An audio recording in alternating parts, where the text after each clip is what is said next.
Hey YouTube family, how are you guys doing? Hope this video is finding you all doing well. Welcome to another episode of The Barry Show. This is Barry's guitar. This is a Fender Squire custom Esquire. Checking online here. So this is a classic vibe 60s custom Esquire. Single telly pickup with 3-position wiring. So position number 1, you have only the volume. Position number 2, you have volume and tone. Position number 3, you have only the volume and a bright cap engaged that kind of cuts down all the highs. We'll go through that in a sec. It says it comes stock with 9 to 42 string gauge, pearloid dot inlays, maple neck on Indian laurel fretboard, right? It's kind of a nice board. It looks cool.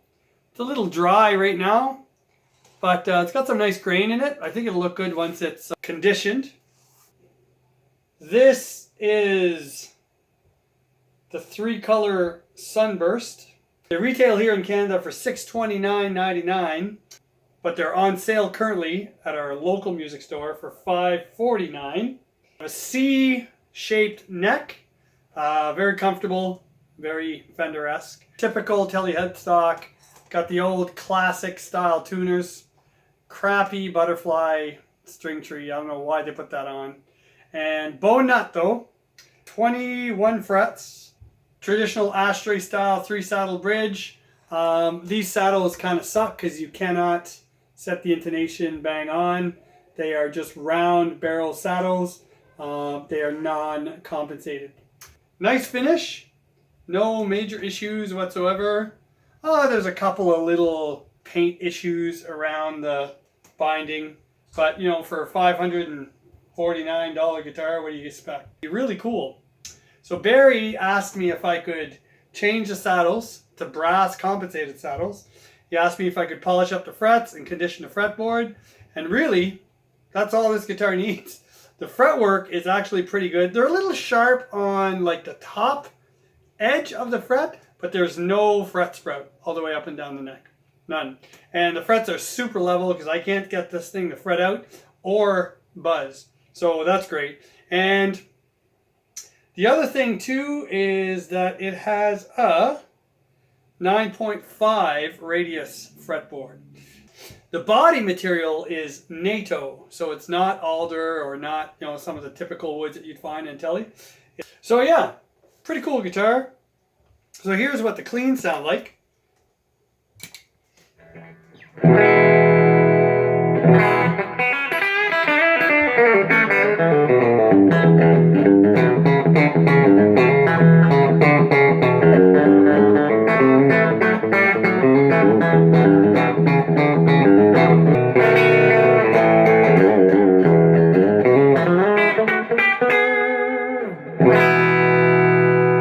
Nice, punchy, and bright. All right, just swapped out these crappy, you know, just steel barrel saddles for these Wilkinson compensated saddles. Now, if I take you over here at the other end of the neck, I'm just going to remove this butterfly string tree. If you're going to have a string tree, I'd rather use these, because look at how much less string contact there is. All right, so just pulled out one of the screws and they are super tight in the body. So they're threading into the body and they're threading into the neck. So you don't want that. You want the screw to be free floating in the body so that it can really pull the neck tight into the body and allows you to have a little bit of adjustment. So could have to widen these. And we have no indexing hole. So that's good. Nice and clean back there. It's good. Squire stamped. All right, let's take this neck off. Neck seems like it's nice and tight in the pocket. Yep, it's pretty snug.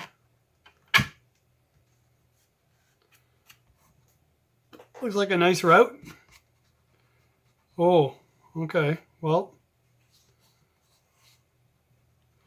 there's a lip right here. There's a lip right on the end here. I don't know if you guys can see that, but it's quite significant. You can feel it. So that's raising the back of the neck inside the pocket. I think the pocket's nice, but this lip has to come out. So I'm gonna sand this lip off and just make everything level here. And you can see a little, looks like a crop circle right in there. I think that's their indexing tool or whatever. So I don't know why that would be there, but that must be what they use. Back of the neck looks good. It's all stamped, as you can see. It says Fender Special Run, Classic Vibe 60s, Custom Esquire, LRL PPG, I don't know what that means. And then it says Squire USA. So anyway, all the serial numbers. March 15th, but there's no year. And then someone kind of autographed it over here. So yeah, that's good. There's a lot of, these are raised, like they, when they put the screw in, it raises all the edges. So just got to take that off. Take those elevated edges off so that, again, the neck will sit in the pocket a lot better. And I just taped all around the edge just to make sure that the edge doesn't get scuffed. And we're going to go sand that down right now. All right, that went super well. So I made the holes just a little bit bigger.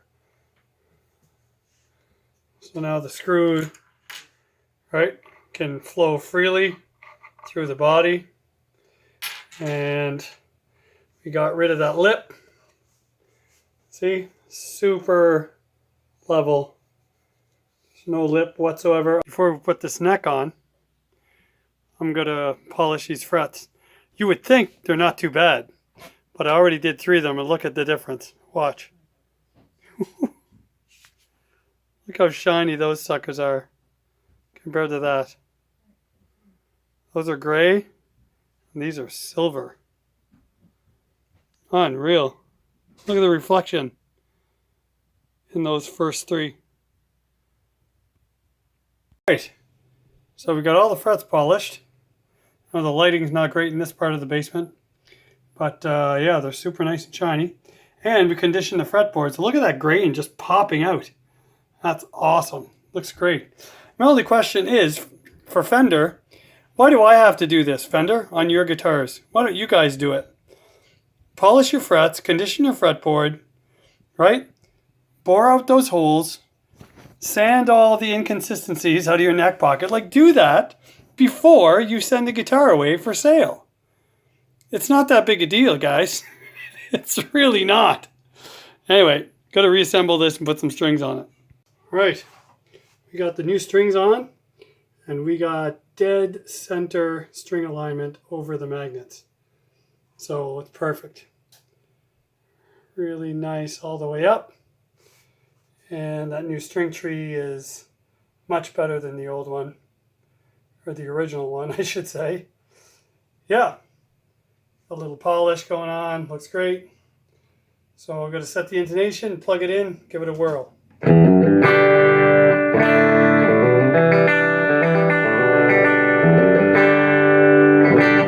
The brass saddles definitely made it brighter, for sure.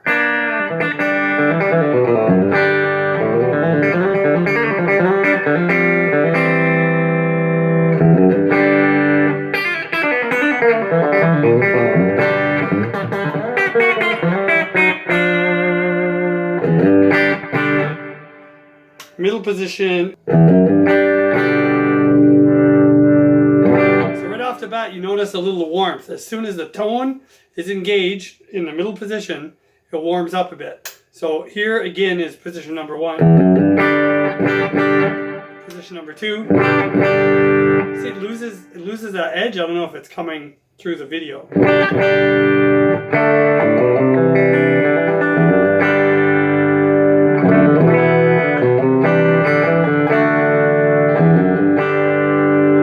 And then position number 3 is the bright caps are engaged. And you get a ton of roll off.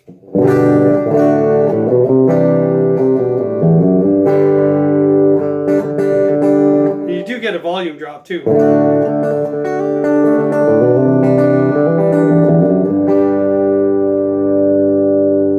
So now with drive on the first position, just volume, got some nice, real chimey, grit going on.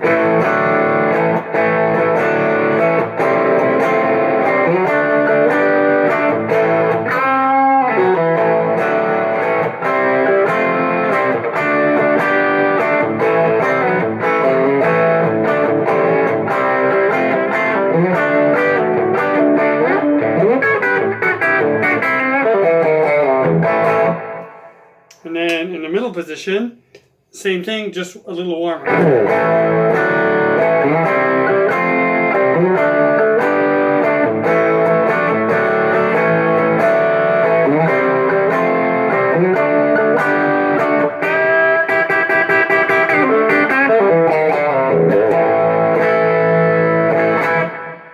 And then in the third position,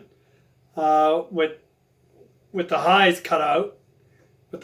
cut out, you get this. Sounds like kind of like a wah turned on, with the pedal down.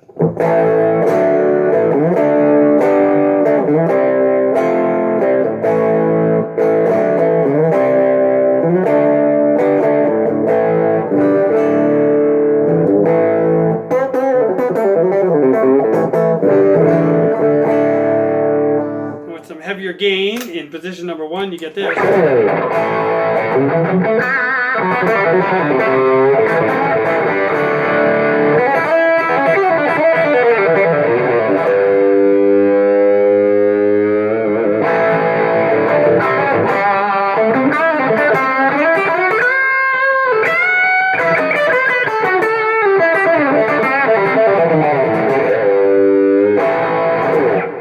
Position number 2, just a little bit warmer.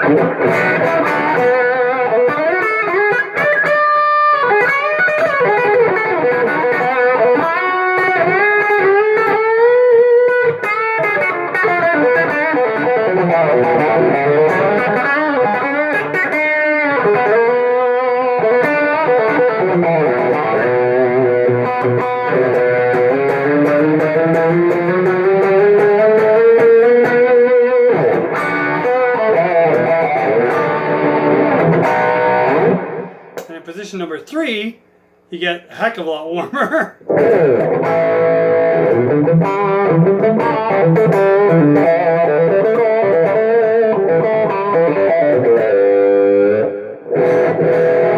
You can kind of do this tune by Bon Jovi. It goes like this. And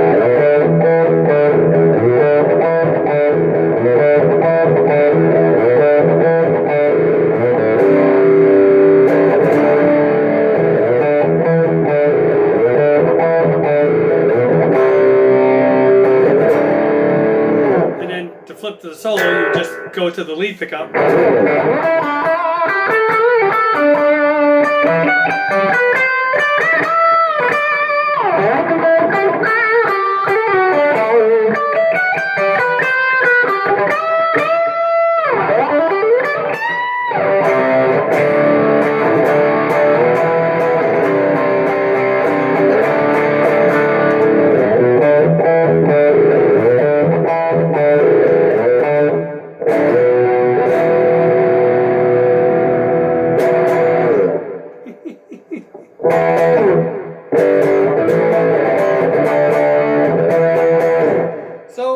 three very usable positions. It's not bad at all. So you get some really nice country stuff. Some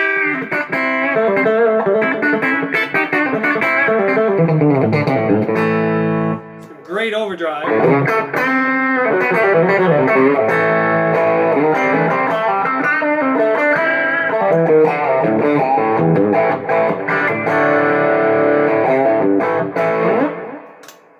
And some, you know, fantastic high gain.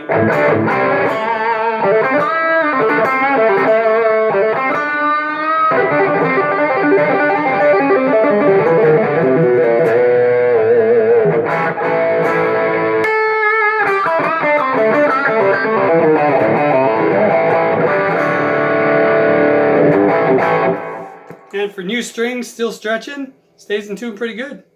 So yeah, so this is the Fender Special Run Custom Esquire, made in Indonesia, and available at your local music store. And if you're here in Canada, they're on sale right now, so you can save $100 almost.